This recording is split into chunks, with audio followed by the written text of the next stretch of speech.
Sweetie, you're here to get this whenever you're ready to get it. There is no condition. There is no timeline. There is no such thing as time. You're going to heal when it's right for you.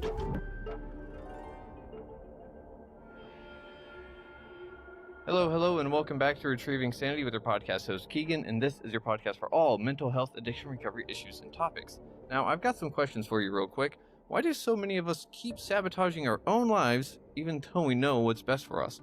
What if some of the pain we carry doesn't start with us, but it actually runs deeper across generations or even lifetimes, possibly? To answer some of those questions, we've got Kerie Logan. She is a human consciousness guide, and she's going to teach us all about what it means to really be human and how we can make the best of it. So, how are you doing today, Kerie? I'm doing awesome, Keegan. Glad I'm to doing hear. really well. I'm really glad to hear that. So, I've kind of heard of a human consciousness guide before, but that was before I got into the whole healing and like actual bettering myself kind of aspect of life. So, I never really bothered to dive into it. I was like, I know what consciousness is. It's me. I'm conscious, right? I think, therefore I am. But that's probably not Right. as far as it goes, right? No, it's not. It is clearly not. And we'll unpack that today. All right. So why don't you give us a little bit about yourself? Like, who are you? Where are you from? What's your background like? And what got you into becoming a human consciousness guide? Well, my background is, well, like most people, I started off in the corporate world doing, what you think you should do to pay the bills, put food on your table, all that stuff. And I got to a point where I wasn't happy anymore. And I wanted to do something that had more meaning, more purpose, more calling for me. What do I want to do? Not what society or my parents or environment or culture wants me. What do I want to do? Yeah. And I really fell into it. Literally was handed to me in my lap, the job that I became a clinical certified hypnotherapist. And I just thrived at it. It literally was my gift, my calling. And it was great because I got so much training. I mean, I was learning how to be a coach before life coaches were being advertised. I mean, it was really cool. And I got an award as the best coach for the year in 2004. Yeah. And I've been voted for Salem, Oregon, the best hypnotherapist for the past 15 consecutive years. Whoa. Yep. Huh. So I'm pretty darn good at what I do. And I get referrals all the time from doctors, therapists, you name it, psychologists, all kinds of, even mechanics are referring me. And how I got to be the human consciousness guide is hopefully this isn't too woo-woo for your show. No. But I used to teach a law of attraction class. I think it was back in 2010. And I taught it for 2 years. And I decided I didn't want to teach it anymore. I wanted to do it. And so I did a mastermind class. And in 10 months, I manifested over 22 things my heart desired. Whoa. Literally manifested it. And I woke up one morning and what speaks to me said, you're going to write this book. Here's the table of contents. Go sit in front of your computer and start typing. And so when I got to the chapter 2 of understanding the power of our emotions, that's when I learned that all of our emotions have a vibrational set point. And I was guided to break it down into 3D, 4D, and 5D human consciousness. And I was so fascinated by it that I was like, I wonder if there's research on this. And I actually was guided, go online. Because I question, it's like something is talking to me, a higher self, a higher being. I want to know, are you factual? Yeah. And it was factual. Dr. David Hawkins did the clinical map of human consciousness. But he never broke it down into 3D, 4D, and 5D. And I wanted to talk to him and be like, do you know what you discovered? But he died that year. He literally died that year. I know. And a lot of people wondered, was it him coming through to me about his incomplete work and where he wanted it to go? I don't know. Interesting. So the images that you can find online for free that break down the 3D, the 4D, and the 5D are on a website, mastertheupperrooms.com. Free stuff, free images. and it's right there. And it's a complete tool. And as we were, talking earlier, like the example of anger, when someone is stuck in anger, we always tell them, calm down, get grounded, balanced, and centered, because we all know if you make a choice, a decision, and an action in that moment, you're going to sabotage yourself. You're going to regret it. Yeah. And literally, it is a vibrational frequency, thought pattern, and emotions, behaviors of getting grounded, balanced, and centered, because then you can solve problems.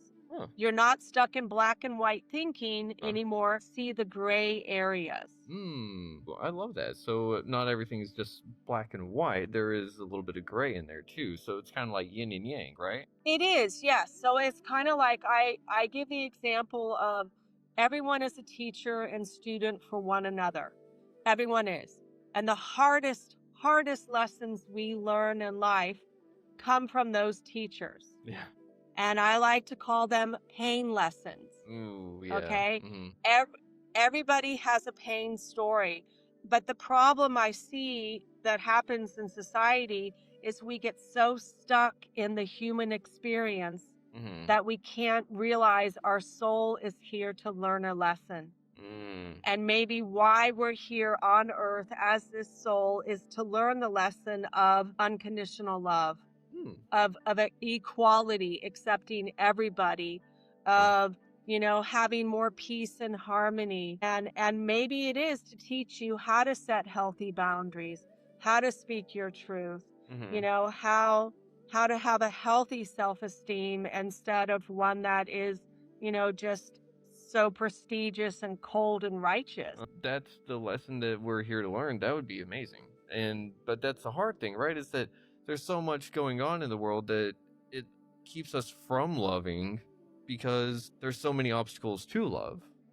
Does that make sense? It does, but the logic is a lot of us people didn't grow up in a 4D human consciousness home. We grew up in a 3D. Yeah. And the example I give, and I did a podcast episode about it, is imagine you're a little girl running in the house playing, and you're all excited, and the rule is you shouldn't run in the house.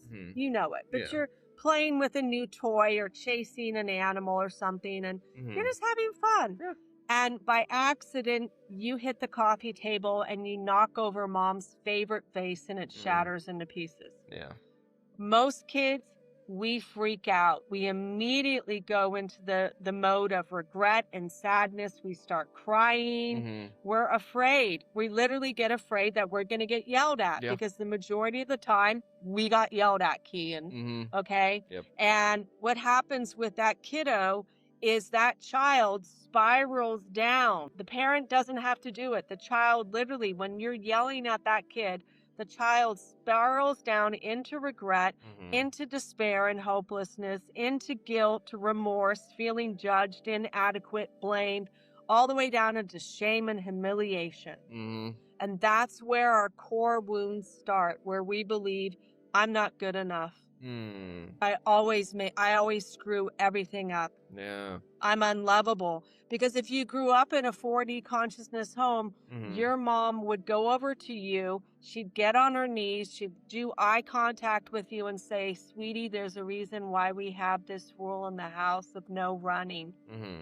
There's a reason why, and you would be calm. You wouldn't be angry. You would talk in a calm tone of voice, a caring, loving voice, and say, I know this was an accident, and I hope that you learn the lesson of not running in the house, because I don't want you to get hurt. Yeah. I don't want anyone to get hurt. So let's clean this up together. And yeah, you might be you can ground them for a week or whatever, but you talk to them in a loving, caring tone of voice. You're not yelling at them or making them feel stupid or inadequate. Ooh. You see the difference? Yeah, I totally see the difference. But you also just highlighted something for me that I don't know if has been noted before, but the word ground or grounded. So one of the things that you were talking about earlier was whenever someone is angry, we try to tell them to calm down, to ground, and center themselves. Yes. But whenever we're children and we get in trouble, we get grounded. So it's like the adults trying to ground us. But whenever now as an adult and we're hearing to ground ourselves, it's like, I don't want to get grounded again. I've already been grounded before. I know how that feels. Right. And maybe we should change the that word from being grounded to, this is, and I hate the word punishment also. That's just a terrible mean. I would say, you're going to be on a time of reflection. Ooh, yeah. To me, that's a better word. We're just going to have a time of reflection to think about why we have these rules. Yeah. And it's just a time of reflection would be a more positive way, a more positive tone than you're grounded or you're punished or. Yeah. Yeah. And it really reminds me too of, I've heard someone have the argument that people are inherently bad because we don't teach children to lie. But whenever they do something and they lie to us seemingly inherently, it's because something is compelling them to say the wrong thing. And I had to sit there and do the argument of like, no, it's because we taught them how to fear consequences. At least that was my argument. Yes. Well, and it is. And they're coming from that fear-based mindset because they're afraid they're going to get in trouble. And that's why they lie. Yeah. And the beauty of it is if when you catch the lie, can just say what it is. You can laugh about it and say, you know what, I can tell you're afraid right now and you're feeling kind of fearful and you just lied. So let's talk about that. What are you afraid about? Ooh, yeah. And so you're disarming them. You really disarm them. Like, what are you afraid about? Because I want to better understand you. Ooh. Why are you afraid? Oh, man. So I think we're just actually I think I figured out a thing of what makes parents maybe act that way too, is because they don't know if they're going to be good parents. They don't know their children. So they're going to act in that same kind of retaliation, that reaction mindset. Yep. They're not going to be, oh, wow, holy crap. I did a whole episode on why we should not parent the way that we were parented. I really firmly believe in it because when we get triggered, we will go back and do things exactly what our parents did to us. And if it was harsh and cruel or whatever, once you do it, you can't take it back. Yeah. You can't take back the words. You can't take back the spankings. You can't take back the punishments. You can't take it all back. And then you regret it. And then you beat yourself up and you'll be like, I'm just like my dad. I'm just like my mom. I'm a failure. And you promised yourself, vowed yourself you would never do that. But if you can learn to manage your emotions, be more self-aware. That's why I called it Master the Upper Rooms. It is mastering yourself, your upper rooms of emotion, how you could be in chaos and crisis and be the eye of the storm, where you can literally disengage and be in that presence of peace and just observe all the chaos going on. And that's your place of power. How do I want to respond instead of react? How do I want to just, sometimes silence is golden. Maybe there is nothing to say because you realize all that person wants to do is fight. Yeah. Oof. Yeah. Ooh. That's a really powerful disarming technique too. But some people might consider that the cold shoulder and think that that's impersonal or something, right? Yes, and some people do, and you can that's why I say be transparent, man. And just say, I don't have a response for this. And that's being honest. Yeah. I don't have a response for this. And just say, I need to sit with this for a little while. Yeah, for sure. That's being honest, and that's being sincere. And sometimes people do try to bait us. And they want a reaction. And if you know what they're doing, sometimes you need to redirect it or change the subject. I mean, and it's hard because you can change the subject and they still draw you back in.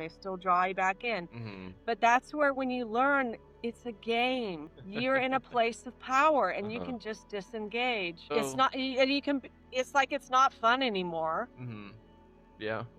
Whenever one team stops playing, the game just collapses, right? And that's how they view it, is it's their game that they're trying to play and you're a player, But if you take yourself out of their game, then they're kind of left with nothing. Is that kind Well, and yes, and in a way, they could feel like, and I know this is going to sound weird saying this, but they could feel like they actually won when you say, I don't have a response. I need to sit with this. And they could feel like they won, but in reality, they actually didn't win. It just means you just decided, I don't want to play this stupid game anymore. Yeah. So what do you think? But you're not saying it that way. But yeah. So what do you think is going on whenever there's that energetic exchange of like back and forth of like, I'm right, no, you're not, I'm better, no, I'm better, or what's kind of going on there? Is it 3D versus 3D? Because 4D is saying that you're disengaging from it because you're not necessarily better than, but you're thinking outside of those lines. Would that be more correct? It is. So when you're in 3D human consciousness, you're going to want to fight. You're going to want to argue. You're going to want to prove your point. Okay. I'm right and you're wrong. And that's where sometimes you're not right. And sometimes you're not wrong. And sometimes you are right and wrong. You know, there's so many different dynamics. And so I've done an episode of how to communicate with difficult people, and I always say to use the sandwich approach. Have you ever heard that before? I know I have, but for the audience out there and for my own refresher, would you care to indulge us? Okay. So the bread is the positive, the middle is the issue, and you end with the positive. Yep. And you always say I statements instead of you. And if you need to use like a you statement or something that's going to sound blaming, you always say we or us. So for an example, I would be like, Keegan, I really care about you, but I really feel like we need to have better communication with one another. And I was wondering, and see how I said it, we need to have it instead of you, Keegan, need to have better communication skills. I'm using an inclusive where we need to have better communication skills with one another because there's times I feel like I'm hurting your feelings, and that's not my intention. And I really care about you, and I want to, instead of arguing, I want us to sit down and have, you know, a good conversation without us storming out of the room. I want all of us to just hear one another and validate our feelings and get a positive solution. Do you think we can do that together? And you see how you put it? You're totally disarming. You're being, and I was just throwing it out there. That's how I would communicate with the person, because the person wants to fight, the person wants to argue, but you're taking your armament off. And it's kind of like you're standing there saying, look, this is how it is. I want us to get along. I don't want to fight. I never really thought about it that way, where you're the one taking the armor off and essentially saying like, hey, like if you want to keep doing this, it's essentially letting them know like you're attacking someone that is vulnerable. So yeah, it does make them think, because it's like, hey, I'm here to get along. I'm here to be friends with you. I'm here to find a solution. I'm not here to fight. And it works really, really well. And that is a 4D trait that you're doing. You know, you're taking yourself out of the need to prove your point, to make them feel bad, to, you know, to be cold and self-righteous or a scorekeeper or defensive or detached. You're literally rising up saying, you know, hey, let's just put our weapons off to the side, sit down and talk. You know, let's just get real. And that's really the point of communication, is finding out what the end goal is, right? What is the common ground? Yes. We don't always think that we have the same common ground or the same end goal. I think that's where the mismatch happens. And that's totally okay. And that's the part of accepting everybody for who and what they are, how they think, how they feel. You can agree with me, you can disagree with me. It doesn't mean I'm better than you or I'm right and you're wrong. It's just information. There you go. So it's kind of like a little bit like the art of detachment, right? Where we don't own anything per se, but it's an Yes. experience. Yes, I'm not attached to the outcome. I'm not attached to you agreeing with me or you disagreeing with me. I'm completely neutral. Huh.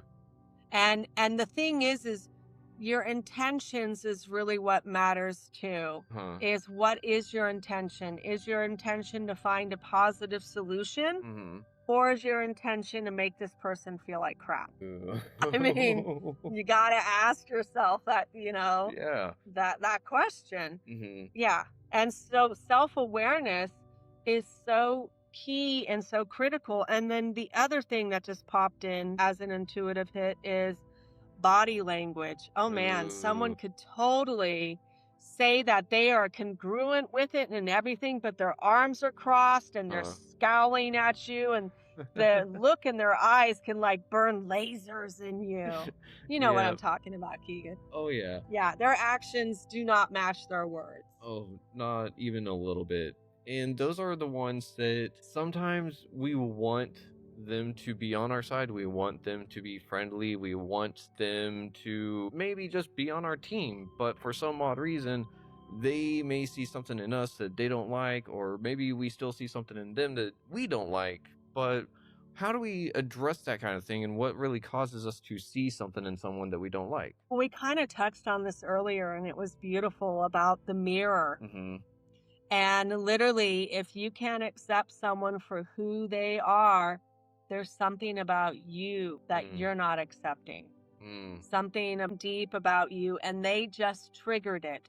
And what I say is, when it gets triggered, that's the opportunity to go within yourself and ask those questions. Why did I get triggered by this? What did he do? Who did he remind me of? Like, oh, did he remind, and it could be where that person triggered you, where they reminded you of your dad, when your dad was, very authoritarian and self-righteous, and they spoke to you in that same tone. And so maybe what you need to do is you need to work on forgiving your dad and forgiving yourself for just, because a lot of times when we get triggered, we beat ourselves up. Yeah.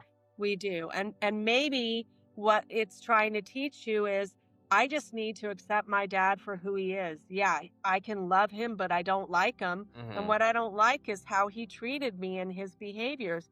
But I could still love him because he created me, and that's it, period. He just created me, and I'll let him be who he wants to be, and I'll just go on with my life and he'll go on with my life. And so when someone talks to you in that authoritarian tone again in the future, you can really stop and reflect and be like, oh, that's just the voice of my dad. That's the voice of the past. I'm just going to let it go. And you let it go. You let it float. You let it float on by. So there's a technique I teach, Keegan. Sweet. It's called seeds blowing in the wind. Ooh, like a dandelion. All right? Yes. And so when we're around anybody, especially dysfunctional, toxic people, the words they speak are like seeds blowing in the wind. And when they say something that triggers you, the only one that grabs that seed is you. And you water it with how dare you, your anger, your spite, your resentment, your regrets, your guilt, your remorse. You water it, you lose sleep over it, it grows roots and it festers. And if you can learn to recognize those triggers as seeds blowing in the wind, you have a choice where you can remember, do I want to torture myself and grab that seed and water it, or do I want to let it float on by? They're not worth it. It's not worth it. Yeah. It drags you down. It drags you down into 3D human consciousness ways of thinking. And when you let it float on by, you're accepting that person, I'm just going to say this, as an asshole. And you just let it go. It's not you, it is them. You just let it go. Oh, man. I love that, because a lot of us do have that issue where we have a traumatic past, or we just have those triggers, as you said. And I've heard it before from some people saying that we don't actually heal from our traumas or triggers.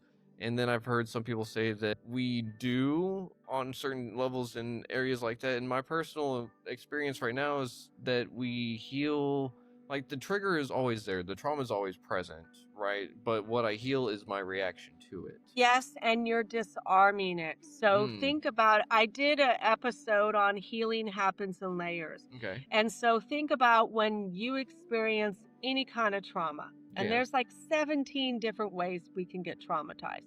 But just imagine an iceberg, okay? We only see the top 10% on the iceberg. And that very first top percent that you chip away to start healing is raw. It is red. It is hot. It is the worst part. But you chip it away. And then you get, your nervous system has to rebalance. Because you're not so hot and angry and raw anymore. And as the nervous system rebalances, then it floats a new cube up to the top. And when you look at that new cube, you're looking at it with new eyes, a new perspective, a new way of thinking. And you pick that one apart. You pick it apart. you do through that whole thing. And literally, because 90% of the iceberg is below the water, what you don't see. And that's the same with all our traumas. You got to chip it away, bit by bit. But each time you go back to the same subject, you're looking at it fresh, new. It's not as hot or active. Yeah, I love that analogy because it takes away the personal aspect of having anything to do with the trauma. Does that make sense? To where Yes, I'm not necessarily choosing to go back and rehash it and dig it back up. My nervous system is going to let me know whenever it's ready to deal with it again. Yes. Okay. Because a lot Yeah, of us and you want to just get the trauma just out of there in one go, right? So we can't do that. You can't do that, and it doesn't work that way. I mean, you have to, that's the human experience. The human experience wants it now, but the soul experience is like, sweetie, you're here to get this whenever you're ready to get it. There is no condition. There is no timeline. There is no such thing as time. You're going to heal when it's right for you. So show yourself grace, kindness, acceptance, patience, because we are all perfectly imperfect. Everyone is. So real quick though, whenever we are talking about this whole healing and looking in the mirror and having people trigger us kind of thing, what do you say to the people that go, nothing triggers me, no one triggers me, I don't need no healing, no nothing like that, I don't got any trauma, I don't got triggers? Like, are they human? Or are they an NPC? Actually, those are probably the most wounded ones of the most.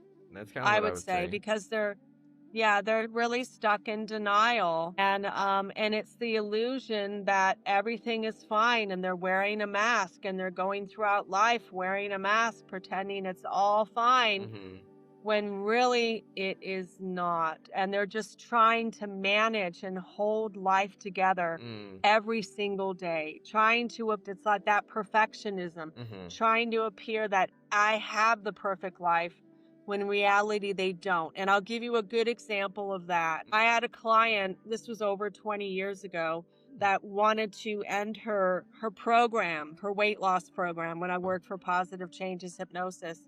And I said, why? She's like, I need the money back. I'm like, why? And she said, and this is so horrible to confess, because it went against my morals, values, and ethics. It really did. The center I was working at was in the Bay Area. It was in Marin County. And Marin County is very prestigious and very wealthy. And this woman knew her dad was dying and had a lot of money. And so they went out, her and her husband bought a house they couldn't afford, threw elaborate parties, expecting that money and everything, were driving prestigious cars, had this whole fake lifestyle of wealth and abundance. Look at me, look at our perfect life. Well, when he died, he had really nothing left. It all went to medical bills. Oh, man. And she had the house still. She had the car payments still. She had this extravagant lifestyle, all these credit cards, and she was waiting for him to die, and he left her nothing. Ouch. Yeah. Yes, ouch. See, but that was a choice she made. Oh, yeah. Yeah. And she has nobody to blame but herself. And it's so hard because it's like, why? Why did you do this to yourself? Why? But I have to answer that question is, no, there was a valuable lesson in that experience that she needed to learn. And it was personal just for her. And only she knows the answer to that. Yeah.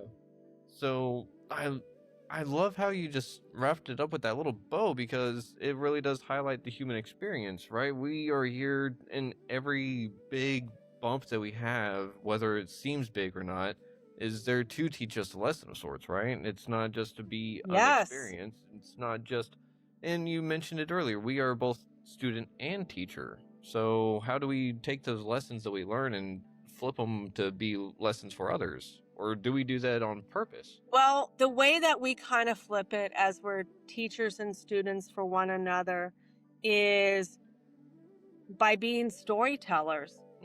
A lot of times when we tell our story, a person can relate and they can actually learn from the story that they heard. So in a lot of episodes, I like to do metaphor stories because the metaphor stories actually make people think outside the box. Yeah.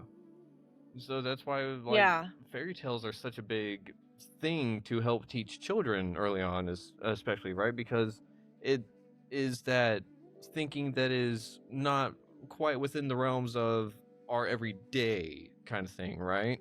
It's thinking beyond imagination, if you will. Yes, well, and if you think about children's books, a lot of them nowadays are geared towards helping kids understand their anger and how to manage their anger, how to calm down when they're angry. So they use an example of a rabbit, let's say, that was always angry, always getting in trouble, always hurt. But maybe what the rabbit really needed to learn is that when I'm mean to people, they don't want to be my friend. Yeah. Ooh. And maybe I need to learn to control my anger and my temper because I say mean things when I get angry. And so even, storybooks for kids can teach them how to get out of, talked at the 3D framework and up into here. And so it is all about looking at your life is, what did this person teach me? Did this person teach me that I needed to respect myself more? I need to learn how to set healthy boundaries. Maybe the person taught me that I'm a people pleaser and they took total advantage of me. And maybe I have to learn how to say no. Maybe I have to learn how to say, let me think about it, instead of immediately saying yes. What did this person teach me? Did they teach me that my opinion does matter? Yeah. How I feel does matter. Yeah. Ooh. And maybe what I was teaching that person is that you can't talk to people that way. You can't treat people that way.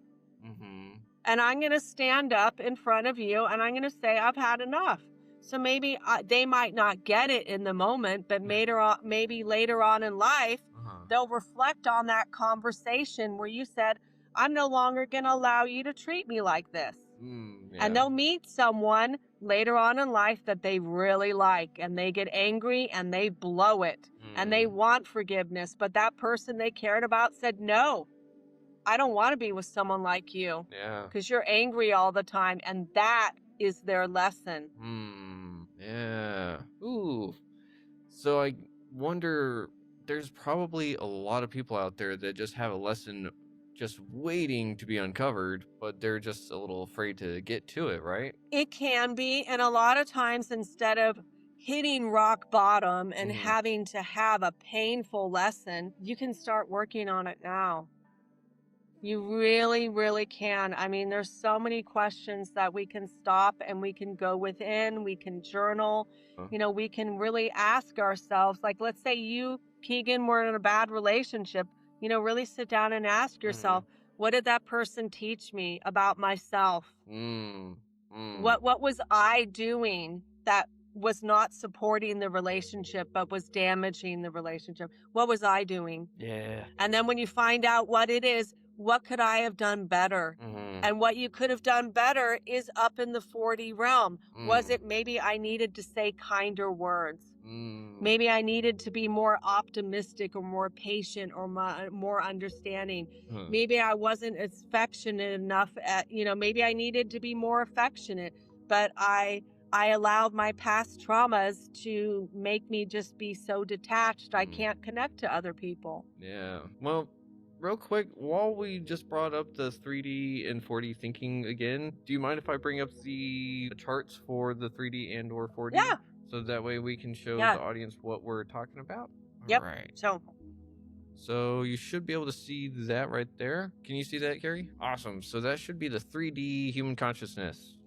So how does this work? Can you read us through it real quick? I see numbers on the side on the left, and then a whole bunch of words which look like emotions, really. Yes. So a good example is we were talking about earlier is I had a gentleman come in that was experiencing a lot of anxiety, and anxiety about trying new things.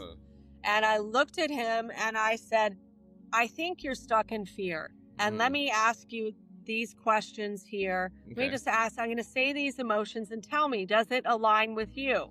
And I said, so probably lately you've been restless, you've been irritable, you're experiencing anxiety. That's why you're here. You withdraw yourself from life. Your nervousness, you're guarded. You're probably hypervigilant. You're suspicious maybe of other people, maybe even me. You're a worrywart, wishy-washy. You have fear of failure because you've tried other times to change and nothing seems to work. You might second guess yourself often. Your mind can stew where you can't sleep at night.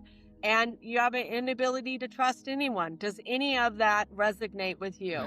And when I said that to the guy, he literally grabbed his cell phone, held it up, and he said, that's all in my notes. How did you do that? And I said, because I know. He said the same exact thing. That's crazy. How'd you do that? I said, you align with the mindset of fear. That's where you're aligned in. You have fear of eating new foods, fear of trying new things, fear of, venturing out and going on vacations. You have lots of fear, and that's where you're stuck. And I said, but here's the good thing. My job, if you want to flip it to the 4D, I said, my job is to help you and support you in having the courage to do something different, to have the healthy sense of pride and confidence and security in yourself that, yes, I can do this because you are here for a reason and you're paying me this money to help you. So you want to get what you pay for. So I'm here to give you the courage to do this. And wouldn't you like to be more grounded, balanced, and centered, more confident and comfortable with life instead of fearful and full of anxiety? Wouldn't you like to be open to trying new things? Trying new opportunities? And he's like, yes, I would. I want that. I said, okay, because we're going to be realistic about this. We're not going to be attached to the outcomes. You can see that on 250. We're not going to be attached to the outcomes because some things might work and some things might not work. But at least we're willing to try. And that's being optimistic. How I said it, at least we're being willing to try. And I'm being upbeat about my tone of voice. He shows the willingness to change. I'm engaging him and I'm inspiring him. I'm filling him with hope. And I'm being genuinely friendly and I'm being helpful. And I tell him, hey, and I'm being sympathetic to all of that. We can do this. And that's where I'm being open-minded and I'm getting him to be open-minded. So we talk about the solutions and that helps him overcome the learning blocks. And that aligns with 310. You see that? And then I talk about forgive yourself, for being stuck in fear. I understand it. it's very common that people get stuck in fear because we live in a world right now where there's so much uncertainty and anxiety, but you can accept that. That's how the world is right now, but you can accept that I choose to be emotionally calm. I choose to be level-headed.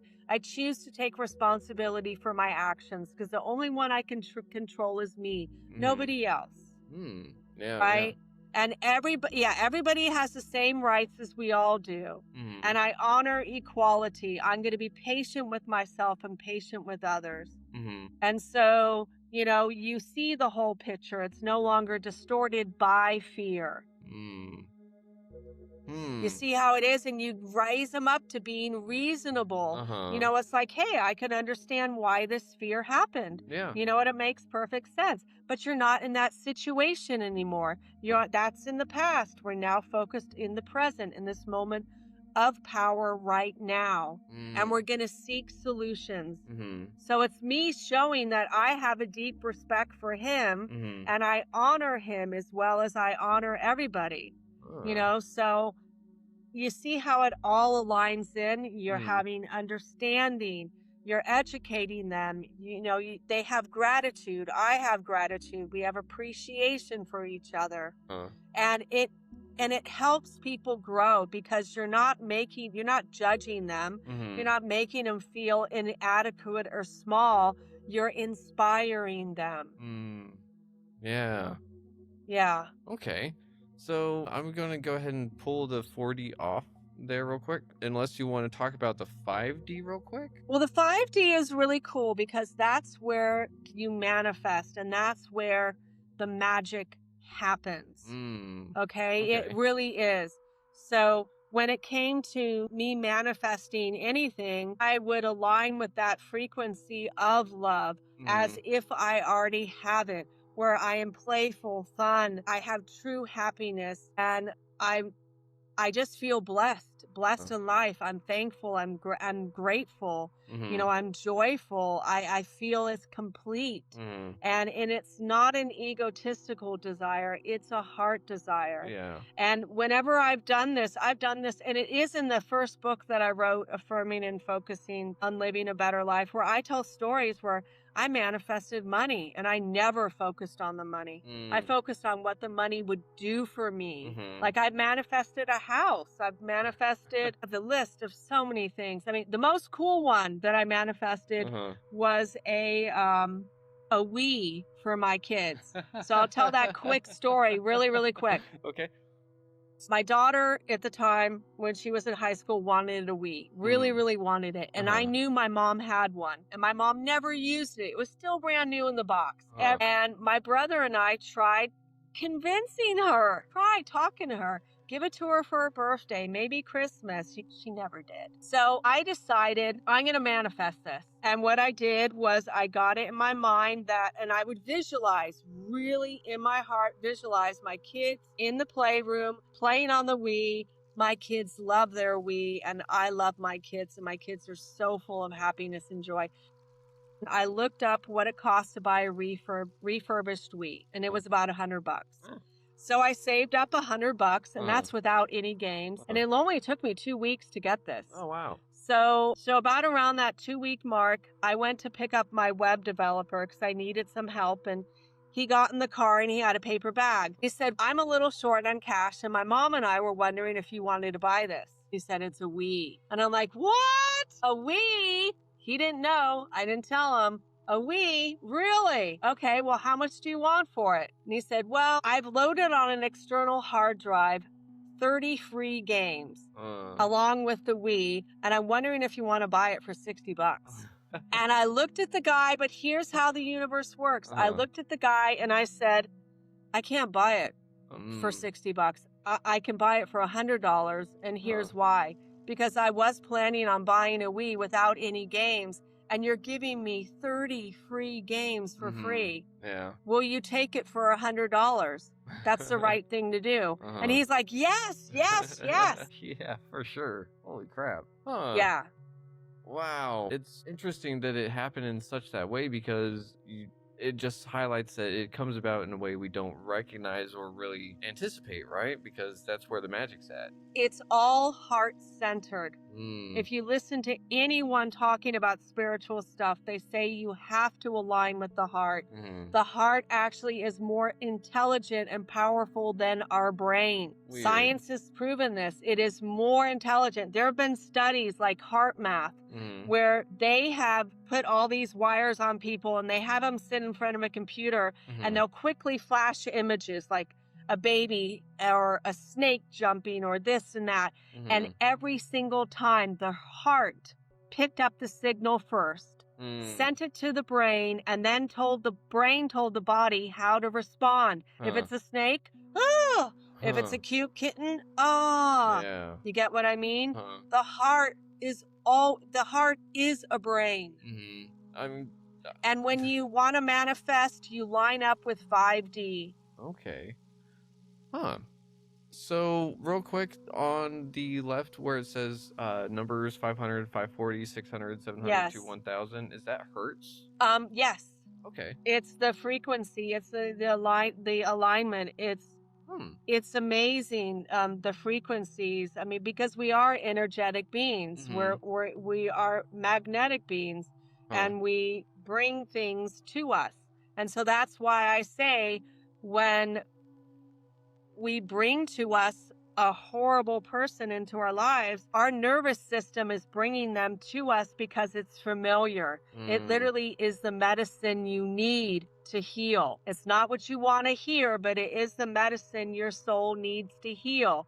And that's why I break it all down about intermittent validation, you know, how we're wired. It's like the gambling addiction. It turns into an addiction. And people don't realize that. And so when we can learn the red flags, when we can learn the signs and the patterns within ourselves, that's your place of power. That's when you can change. But if you're in the dark, you're just on autopilot. Yep. In autopilot, we're literally shooting in the dark. And we don't know what we're aiming for necessarily, right? And that's the hard part. Right. Well, and then we beat ourselves up because we're like, why do I keep attracting these same people over and over and over? Yep. You know, why? I answer those questions. I answer the question of, you know, like, why is it so hard to leave an abusive person? And it all comes down to your nervous system. It does. I mean, I'm working on an episode right now about, you know, the lies we're told of, you know, like, you can't survive without me. You're not going to make it without me. And why they do that and how they do that. And it's just a form of manipulation and control. But when you learn about this stuff, that's your place of power. Yeah, for sure. And if they don't get that place of power, then they can't do anything about it, right? No, they can't do anything about it. So really, they are your teacher to get you in a place of power. To remind you that I'm not going to fall for these games and this crap. I'm worth a lot more. And that's why a lot of people question, am I broken? Am I flawed? You've never been broken. You're just becoming. You're becoming your authentic self. You're finding, what does Keegan need in life to thrive and be happy? Yeah. Ooh, that's a really good way to put that. We are becoming, we are not perfect. Yes. You're not broken, you are becoming. Yeah, because, that just ties everything up really well. And real quick, I just noticed the time. This episode is near the end point, but it's been such an amazing, just 53 minutes that I'm like, holy cow. So my question is... It goes fast. Yes. Do you think we could see you on for diving further into how to get into 4D and everything like that as well? And I did have a game kind of ready to go, but we're past that point at the moment. And... but real quick, for everyone out there, where can they find you? It's mastertheupperrooms.com, correct? Yeah, well, there's mastertheupperrooms.com is for the free images. There's podcast stuff on there. There's free ebooks, free audio, MP3 downloads. There's the other podcast and website is the Undetected Narcissist. And that one I made for people that are empaths, people that are sensitive, people that are like truth seekers. Like, why did this happen to me? Why did I attract this person? And I answer the questions. There's lots of free meditations on there. I break down, the pain story versus the soul lesson. Healing happens in layers. Dismantling the walls we build. I talk about all kinds of stuff, and I'm on season 4 of that. Wow. There's lots of juicy information, and it's all designed to get you out of the human perspective and into the soul perspective. Like, why am I here? Why did this happen? I want to get you out of the victim mentality and into true empowerment. Okay. That is amazing. Thank you for sharing that with us. And I did flash it on the screen for anyone that was there, and it's undetectednarcissist.com. Awesome. So for anyone out there listening, it's undetectednarcissist.com and mastertheupperrooms.com. So I'll make sure to have all those in the episode description and everything right here.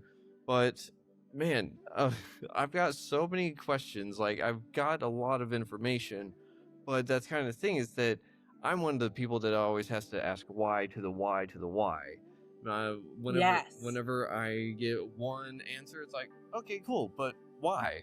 Like, how far can we go? Because that is ultimately where everything springs from, right? If we can understand source, if we can get to that, then everything else makes sense. Or it should. It should, because the reality is we are all divine beings. We just forgot that. We lost our way. All of us are love and light, created out of love and light. And it is why we're here, is to learn lessons. That's what Earth is. It's a school of lessons. And we're here to learn. We're here to grow. We're here to evolve. We're here to awaken ourselves and become one with everything once again, because everything is connected. There is oneness. Yep. And so someone today asked me if, what was the greatest gift if you talk to your future self, what would that be? And I said, the greatest gift in this lifetime for me was I became one with my Creator. Where I am one with divinity, I am one with grace, I am one with calmness and peace and pure consciousness. I am one with that, and that is such a gift and blessing that I gave myself, because I have a huge history of trauma. And so that's why I'm so passionate about this, is I know that journey. Yeah. And I know out of that journey, and that's why I do this stuff. Is what did I learn that I can share with you, so you don't have to go through the same thing. Yeah. Ooh, I love that. That is the best way that someone can learn too, is from someone that has walked through it. And I'm really sorry to hear that it's been a very traumatic past and everything like that. And I'm just really glad that you have gotten to where you are, so that you can do this for me, for the audience, for the world, and ultimately help bring people back to their divinity, one conversation at a time, right? Yes. Because when you heal yourself and you gain that knowledge, then you are a light for other people. It has that ripple effect. It really does. Without any of your trauma experiences, you probably wouldn't have this podcast. No, not even a little bit. And so that whole experience was a gift. It was a blessing. And you can now see that. It made you a better person, a stronger person. Yeah. Yep. And you're right. Without the history, without the traumas and all that, I would be a very boring person. And there's that saying I saw on one of the Facebook feeds that was talking about maybe everything that you're getting is preparing you for what you asked for. And I was like, oh, I've made some big asks in the past about helping people. And so I'm like, oh, now that I'm learning all this, it's like, oh yeah, it makes a lot of sense. But why? I wish someone had told me that sooner. Just like, hey, if you want to help people, be ready to go through some shit, because that's how you're going to help people. So no, it is true, because a lot of times you haven't walked that path, you can't relate. And when someone talks about the trauma, you don't know how to handle it. You don't know how to respond. Yeah. And that's why it is good to talk to someone that has been in the trenches, that has sat in their shit, Yeah. just saying, being honest. Uh-huh. But they learned from it. They growed from it. They became they turned it into fertilizer and it bloomed something beautiful, which is you. Uh-huh. Yeah, and we have to be able to have that mirror point back to ourselves in the sense of I'm looking at other people and I'm seeing the good in them because that's also showing what's good in me. Yes. So, Yes. And when you see something that you don't like in a person, what I always do is I bless them. I'm like, I bless you and I hope you find your way. yeah. That's the only gift I can give them is I bless you and I hope you find your way. I'm not here to fix them. I'm not here to point out their flaws or imperfections. When they want help, they know where they can go. But for now, I'm just going to bless you and hope you find your way. I love that because it really does just give the personal power back to them and right back to you, and everyone just goes their separate ways, and hopefully everything turns out the way that it should. Well, I mean, it will turn out the way that it should. I mean, it really just depends on your line of thinking. So, yeah, this is true. But with that being said, we are going to see you on in the future. People can find you at mastertheupperrooms.com and undetected narcissist and undetectednarcissist.com. But with that, do you have any last words for the audience today? Anything you want to leave them with? Any golden nuggets of wisdom? Any one-liners? Say, yeah, whatever is going on in your life, no matter how messed up it is, the best mantra really is, this is only temporary and only something good can come from this. That's the best. That was my life-saving mantra for me when I was going through such a dark time. I had to repeat that over and over to keep my sanity. This is only temporary, because that's true. Yeah. And only something good can come from this. And I'm putting that out there in the universe that I know something good is going to come from this. I'm not staying stuck in the victim mentality. I'm just being unattached to any outcome and just see what the universe gives me. I love that. I think I need to repeat that to myself a little bit more often now. So, Kerie, with that being said, I've got to thank you very much for being on Retrieving Sanity. This was an amazing episode, and I'm so excited to dive in even further to what we can do to stay out of 3D consciousness and how to dive further and be in 4D consciousness more of the time. So, yes. I would love to unpack that, and you can just pick my brain. Well, yes, that would be awesome because I've got questions abound, and I'm sure once I ask one, we'll have 3 more ready to go like a rabbit. Yeah. So, it's all good. with that, everyone out there, thank you very much for listening to Retrieving Sanity. This has been Keegan, and this has been Kerie. So, like always, love yourself if you can, love others if you can, but you gotta love yourself first, and just try to stay a little bit positive. If you need help with anything, reach out to someone. The phone is heavy sometimes, but it's not that heavy. But just try to be kind to yourself, and we will see you all next week. So until then, much love. Sean.